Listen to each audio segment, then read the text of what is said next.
If I were starting my online business all over again, as a yoga teacher with a laptop, a dream, and maybe a few hundred followers, I would do some things the same, for sure. But there are definitely a few things I would do very differently. And I don't say that from a place of regret. Every path I took, even the winding ones, taught me something. But now, with the clarity of experience, with multiple five-figure launches, thousands of students, and a business that feels calm and profitable, I know what actually works.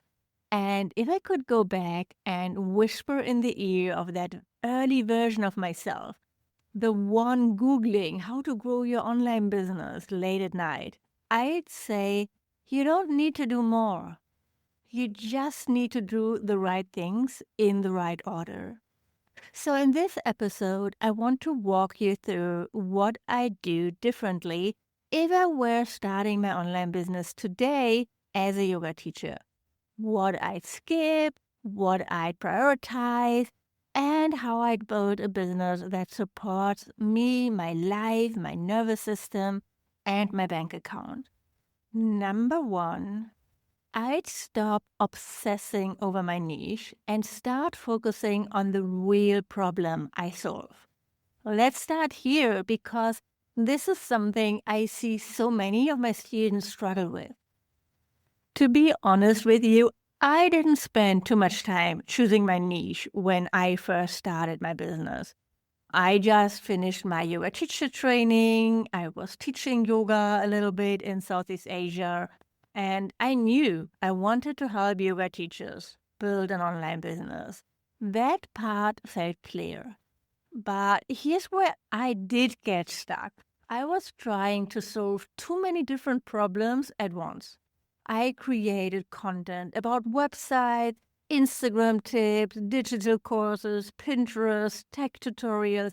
I was constantly reinventing my offers because I was trying to help with everything. And that scattered energy made it hard to really build a strong foundation or become known for one clear result. And then in 2023, I had a moment of clarity, or what I thought was clarity. I decided to pivot my niche completely. I shifted from yoga teachers to women in midlife because I was deep in my own perimenopause experience and it was something I was personally navigating.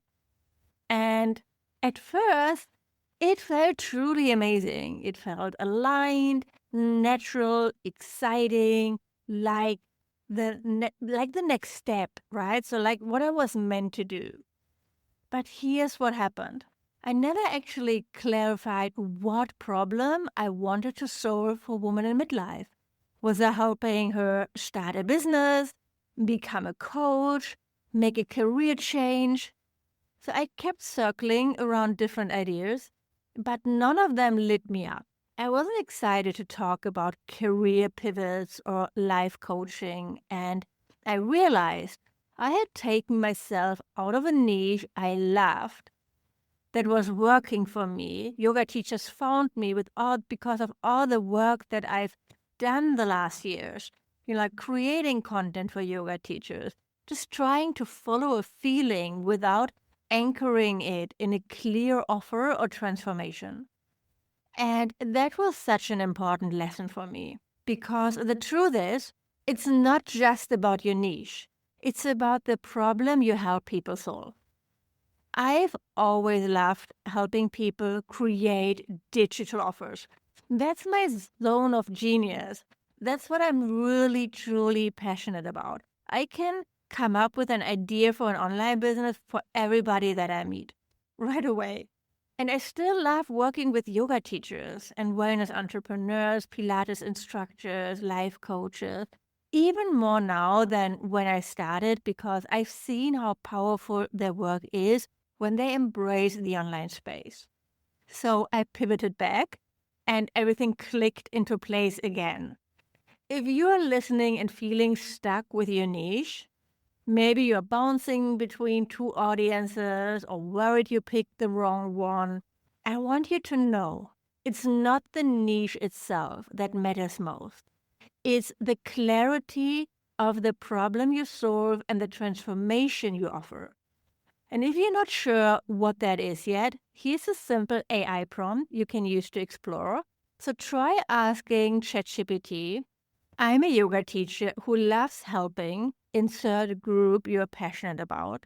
What are 10 specific problems this group is struggling with right now? Physically, mentally, emotionally, or practically, that I could help them solve with, and then write what you do, like yoga or mindfulness, or, Then take a look at those answers and ask yourself, which of these do I feel excited and qualified to help with?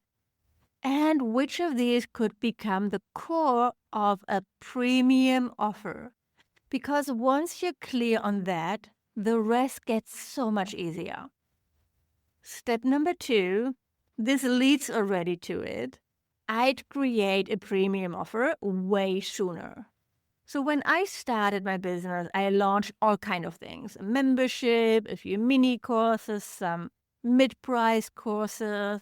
I kept creating and launching and trying new things. And while I was learning a lot, financially, it just wasn't working. I was pouring in so much time and energy, and the numbers just didn't add up. I wasn't earning enough to feel secure or to really grow and to stop working freelancing and advertising. And I think part of me felt like I had to work my way up, like I needed to prove myself first before I could charge more. Looking back now, I wish I had created a truly transformational premium offer much earlier. Because when I finally did, when I launched my first online program at $1,000, everything shifted. I had my first 30K launch. I attracted students who were truly committed. They showed up for our calls. They did the work. They got results. And I loved working with them. The experience was deeper. The transformation was real. And I finally felt like I was building something sustainable. That doesn't mean you have to charge an outrageous amount of money or price yourself out of your market. It just means being really honest about the value you are providing and the support you're offering. Inside my Blissful Biz Academy and in my one-on-one work, I go deep with my students. I look at their messaging, their offers, their copy, their funnels. We workshop everything. There's personal feedback and real collaboration. And that level of support is part of the offer. It's part of what makes the experience so valuable. So if I could go back and start again, I wouldn't wait. I wouldn't keep hiding behind low-ticket offers that I hoped would somehow add up.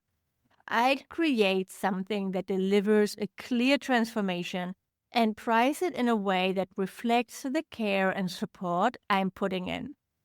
It took me way too long to learn that. But once I did, I never looked back. Next one. I'd stop creating content for likes and start focusing on conversions. So let's talk about content, because this is another thing I would do differently if I were starting again. I never relied only on social media. In the beginning, I was actually blogging every week. And in 2020, I launched this podcast, which has become one of my favorite ways to connect with you. But I've always used Instagram too. And over the years, if you think about it, I spent a lot of time there, like a lot, creating, posting, editing, planning. And for the longest time, it never seemed to work the way it did for other coaches. They were growing their audience, filling programs from the DM, making big sales from a single story. And meanwhile, I was posting beautiful quotes and inspirational captions, and not seeing any real results. So it took me a while, but eventually I realized what was going on. I was posting like an influencer, not like a business owner. So my content was pretty, thoughtful, even valuable, but it wasn't strategic. It wasn't guiding people toward a specific next step. Now I approach content very differently. Everything I post is created to speak clearly to my niche. It's designed to help the algorithm understand what my business is about. And most importantly, it includes a clear call to action, like get my free training and learn how to build your sales engine. And by the way, you can get that free training. Just head to susannereiche.com/masterclass and save your spot. And in my free training, I walk you through the exact funnel I use to consistently sell my online courses, even when I'm not launching.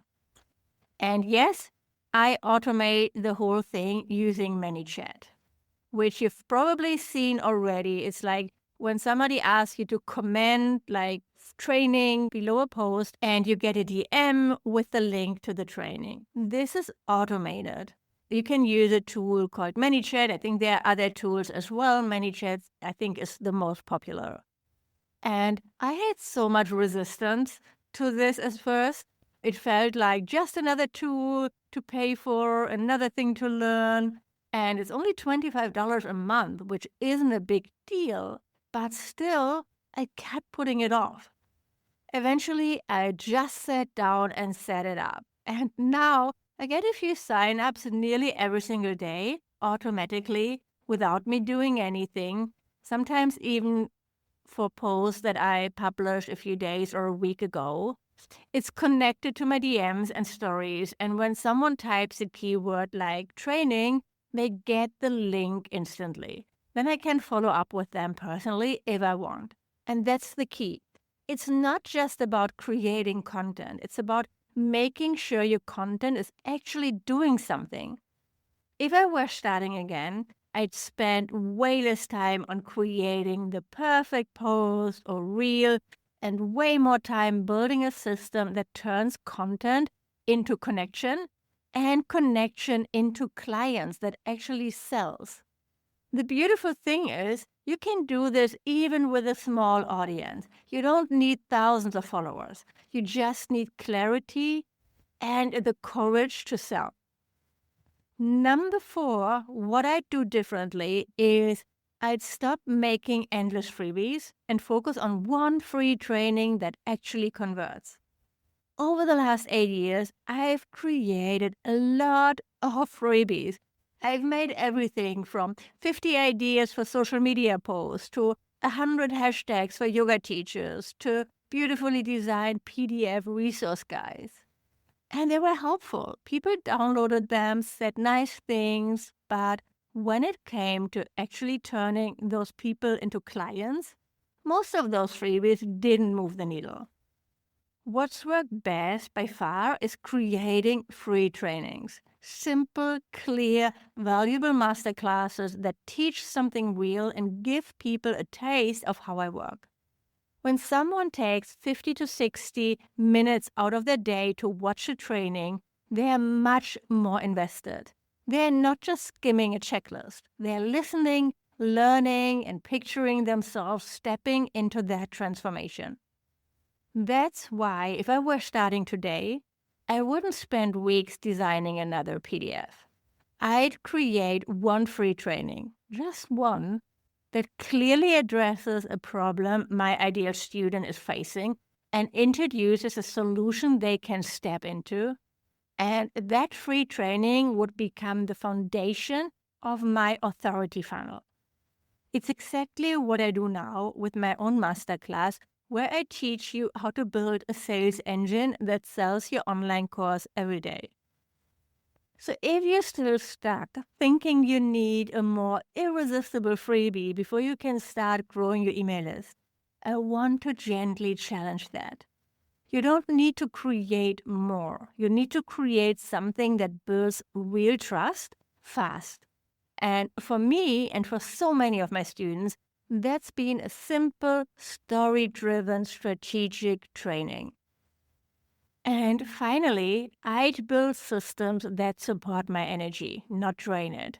If I could go back and start again, I would put simple systems in place much, much earlier. In the beginning, I was doing everything manually, sending emails one by one, relaunching from scratch every time, managing my content and tech and planning all by myself. It worked because I used to be a project manager. I'm really, really organized. But it was draining, and it definitely didn't feel sustainable. There were moments where I felt like I was doing all the right things and still not getting the results I wanted. Over time, I started building more structure into my business, and that's when things really began to shift.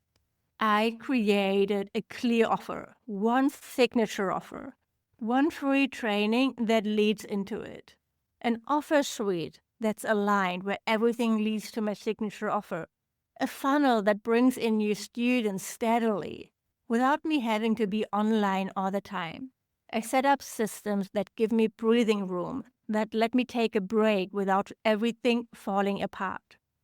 It's not perfect and it still evolves, but I finally feel like I have a business again that supports me instead of the other way around. And if I were starting again, I wouldn't wait to build that. And I wouldn't break it like I did when I pivoted my niches. Because even the simple systems, a weekly content rhythm, a basic evergreen funnel, a few email sequences, can create so much more ease in your day to day. It's not about doing more to make more money or to have more success. It's about having a plan that actually works and gives you space to grow at your own pace. Okay, so here we have it, right?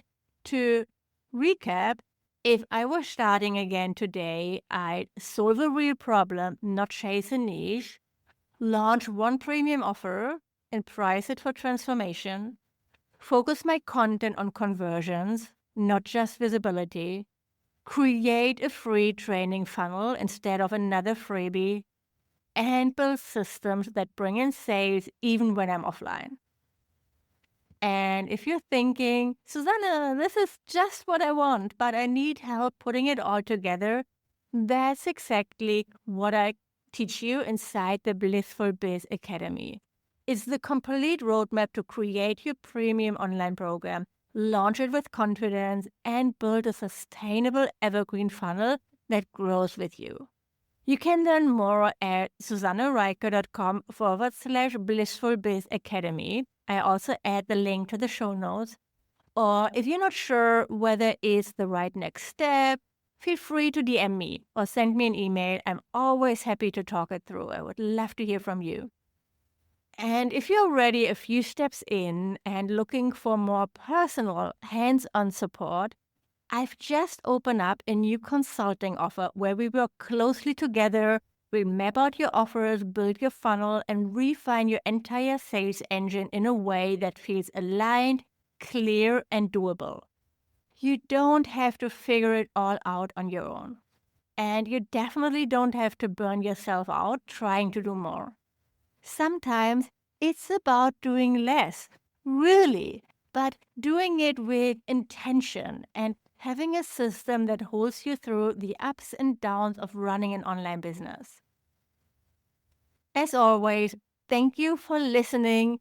I hope this episode gave you clarity, encouragement, and a little bit of a nudge to move forward. All love, and I talk to you next time.